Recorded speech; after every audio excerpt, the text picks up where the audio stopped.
ಇನ್ನು ಕಾಂಗ್ರೆಸ್ ಬಿಜೆಪಿ ನಡುವೆ ಜಾತಿ ವಾರ್ ನಡೀತಾ ಇದೆ. ಪರಸ್ಪರ ಆರೋಪ ಪ್ರತ್ಯಾರೋಪದಲ್ಲಿ ಕೈ ಕಮಲ ನಾಯಕರು ತೊಡಗಿಕೊಂಡಿದ್ದಾರೆ. ಕಾಂಗ್ರೆಸ್ ಬಿಜೆಪಿ ನಡುವೆ ಜಾತಿ ಗಣತಿಯ ವಾರ್. ಪರಸ್ಪರ ಆರೋಪ ಪ್ರತ್ಯಾರೋಪದಲ್ಲಿ ಕೈ ಕಮಲ ನಾಯಕರು.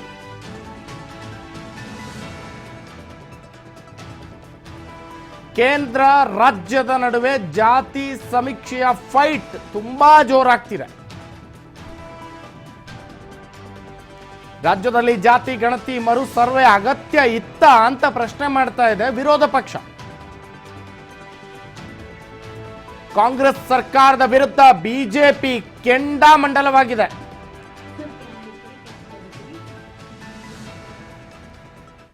ಬಿಜೆಪಿಗೆ ಕೆಲಸ ಇಲ್ಲ ಅನ್ನುವಂತಹ ಆರೋಪವನ್ನ ಆಡಳಿತ ಪಕ್ಷ ಮಾಡ್ತಾ ಇದೆ. ಇನ್ನು ಜಾತಿ ಗಣತಿಗೆ ಸಂಬಂಧಪಟ್ಟ ಹಾಗೆ ವಿರೋಧ ಪಕ್ಷ ಬಿಜೆಪಿ ಕಾಂಗ್ರೆಸ್ ಅನ್ನ ಕೆಣಕ್ತಾ ಇದೆ.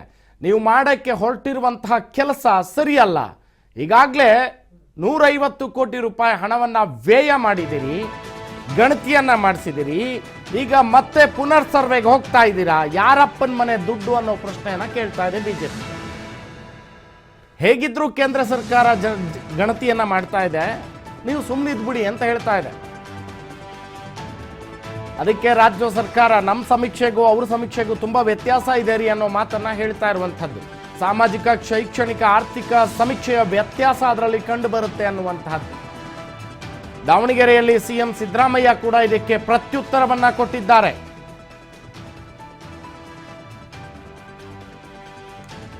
ಸಾಮಾಜಿಕ ನ್ಯಾಯ ಒದಗಿಸಲು ಮರು ಸಮೀಕ್ಷೆಯ ಅಗತ್ಯವಿದೆ ಅಂತ ಪ್ರತಿಪಾದನೆ ಮಾಡಿದ್ದಾರೆ ಮುಖ್ಯಮಂತ್ರಿ ಸಿದ್ದರಾಮಯ್ಯ. ನಾವು ಮಾಡ್ತಾ ಇರುವಂತಹದ್ದು ಸಾಮಾಜಿಕ, ಶೈಕ್ಷಣಿಕ, ಆರ್ಥಿಕ ಕ್ಷೇತ್ರಕ್ಕೆ ಸಂಬಂಧಪಟ್ಟಿದ್ದು. ಬನ್ನಿ ಸಿಎಂ ಏನ್ ಹೇಳಿದ್ದಾರೆ ನೋಡೋಣ. ಸೋಸಿಯೋ ಎಕನಾಮಿಕ್ ಸರ್ವೆ ಮಾಡ್ತೀವಿ ಅಂತ ಹೇಳಿಲ್ಲ. ಎಲ್ಲೂ ಸೋಸಿಯೋ ಎಜುಕೇಶನಲ್ ಸರ್ವೆ ಮಾಡ್ತೀವಿ ಅಂತ ಎಲ್ಲೂ ಹೇಳಿಲ್ಲ. ಸಾಮಾಜಿಕ, ಶೈಕ್ಷಣಿಕ ಸರ್ವೆ ಮಾಡ್ತೀವಿ ಅಂತ ಹೇಳಿಲ್ಲ. ನಾವು ಮಾಡ್ತಾ ಇರ್ತಕ್ಕಂಥದ್ದು ಸೋಸಿಯೋ ಎಜುಕೇಶನಲ್ ಸರ್ವೆ. ಸೊ ಅದ್ರ ಜೊತೆ ಜಾತಿ ಗಣತಿನೂ ಬರ್ತದೆ. ಸೊ ಅದರಿಂದ ಕೇಂದ್ರ ಸರ್ಕಾರ ಮಾಡೋದು ಜಾತಿ ಗಣತಿ ಅಷ್ಟೇನೆ, ನಾವು ಮಾಡೋದು ಸಾಮಾಜಿಕ, ಶೈಕ್ಷಣಿಕ ಮತ್ತು ಜಾತಿ ಗಣತಿ. ಅಲ್ಪ ಅವ್ರು ಮಾಡಲಿ, ನಮ್ದೇನು ತಕರಾರು ಇಲ್ಲ. ನಮಗೂ ಅವ್ರಿಗೂ ವ್ಯತ್ಯಾಸ ಏನು ಅಂತಂದರೆ, ನಾವು ಸೋಸಿಯೋ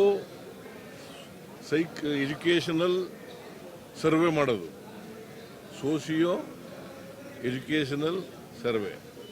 ಸೊ ಯಾಕೆಂದರೆ ಸಾಮಾಜಿಕ ನ್ಯಾಯ ಮಾಡಬೇಕಾದ್ರೆ ನಾವು ಅವ್ರಿಗೆ ಸೋಸಿಯೋ ಎಜುಕೇಷನಲ್ ಆ್ಯಂಡ್ ಎಕನಾಮಿಕ್ಸ್ ಪರಿಸ್ಥಿತಿ ಗೊತ್ತಿರಬೇಕು. ಅದಿದ್ದೇ ಗೊತ್ತಿಲ್ಲದೆ ಹೋದರೆ ಸೋಷಿಯಲ್ ಜಸ್ಟಿಸ್ ಮಾಡೋದು ಕಷ್ಟ ಆಗ್ತದೆ. ಅದಕ್ಕೋಸ್ಕರವೇ ಈ ಸರ್ವೆನ ನಾವು ಮಾಡ್ತಾ ಇದ್ದೀವಿ. ಪ್ರಬಲ ದುರ್ಬಲ ಅಂತಲ್ಲ, ದುರ್ಬಲರು ಆಕ್ಷೇಪಣೆ ವ್ಯಕ್ತ ಮಾಡಿದ್ದಾರೆ, ಪ್ರಬಲರು ಆಕ್ಷೇಪಣೆ ವ್ಯಕ್ತ ಮಾಡಿದ್ದಾರೆ. ಅದರಿಂದ ಮತ್ತೆ ಅದು ಎಲ್ಲಕ್ಕಿಂತ ಭಾಳ ಮುಖ್ಯವಾಗಿ 10 ವರ್ಷ ಆಗ್ಬಿಟ್ಟಿದೆ.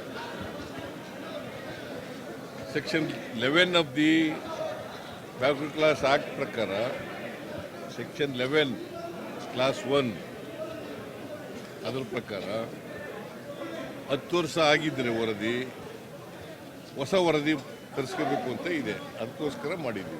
ಸೋಸಿಯೋ ಎಕನಾಮಿಕ್ ಸರ್ವೆ ಮಾಡ್ತೀವಿ ಅಂತ ಹೇಳಿಲ್ಲ. ಎಲ್ಲೂ ಸೋಸಿಯೋ ಎಜುಕೇಷನಲ್ ಸರ್ವೆ ಮಾಡ್ತೀವಿ ಅಂತ ಎಲ್ಲೂ ಹೇಳಿಲ್ಲ. ಸಾಮಾಜಿಕ, ಶೈಕ್ಷಣಿಕ ಸರ್ವೆ ಮಾಡ್ತೀವಿ ಅಂತ ಹೇಳಿಲ್ಲ. ನಾವು ಮಾಡ್ತಾ ಇರ್ತಕ್ಕಂಥದ್ದು ಸೋಸಿಯೋ ಎಜುಕೇಷನಲ್ ಸರ್ವೆ. ಸೊ ಅದ್ರ ಜೊತೆ ಜಾತಿ ಗಣತಿನೂ ಬರ್ತದೆ.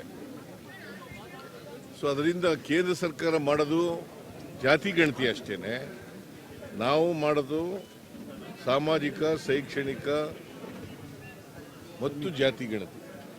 ಅಲ್ಪ ಅವ್ರು ಮಾಡಲಿ, ನಮ್ದೇನು ತಕರಾರು ಇಲ್ಲ. ನಮಗೂ ಅವ್ರಿಗೂ ವ್ಯತ್ಯಾಸ ಏನು ಅಂತಂದರೆ, ನಾವು ಸೋಸಿಯೋ ಎಜುಕೇಷನಲ್ ಸರ್ವೆ ಮಾಡೋದು, ಸೋಸಿಯೋ ಎಜುಕೇಷನಲ್ ಸರ್ವೆ. ಸೊ ಯಾಕೆಂದರೆ ಸಾಮಾಜಿಕ ನ್ಯಾಯ ಮಾಡಬೇಕಾದ್ರೆ ನಾವು ಅವ್ರಿಗೆ ಸೋಷಿಯೋ ಎಜುಕೇಷನಲ್ ಆ್ಯಂಡ್ ಎಕನಾಮಿಕ್ಸ್ ಪರಿಸ್ಥಿತಿ ಗೊತ್ತಿರಬೇಕು. ಗೊತ್ತಿಲ್ಲದೆ ಹೋದರೆ ಸೋಷಿಯಲ್ ಜಸ್ಟಿಸ್ ಮಾಡೋದು ಕಷ್ಟ ಆಗ್ತದೆ. ಅದಕ್ಕೋಸ್ಕರವೇ ಈ ಸರ್ವೆನ ನಾವು ಮಾಡ್ತಾ ಇದ್ದೀವಿ. ಪ್ರಬಲ ದುರ್ಬಲ ಅಂತಲ್ಲ, ದುರ್ಬಲರು ಆಕ್ಷೇಪಣೆ ವ್ಯಕ್ತ ಮಾಡಿದ್ದಾರೆ, ಪ್ರಬಲರು ಆಕ್ಷೇಪಣೆ ವ್ಯಕ್ತ ಮಾಡಿದ್ದಾರೆ. ಅದರಿಂದ ಮತ್ತೆ ಅದು ಎಲ್ಲಕ್ಕಿಂತ ಭಾಳ ಮುಖ್ಯವಾಗಿ 10 ವರ್ಷ ಆಗ್ಬಿಟ್ಟಿದೆ.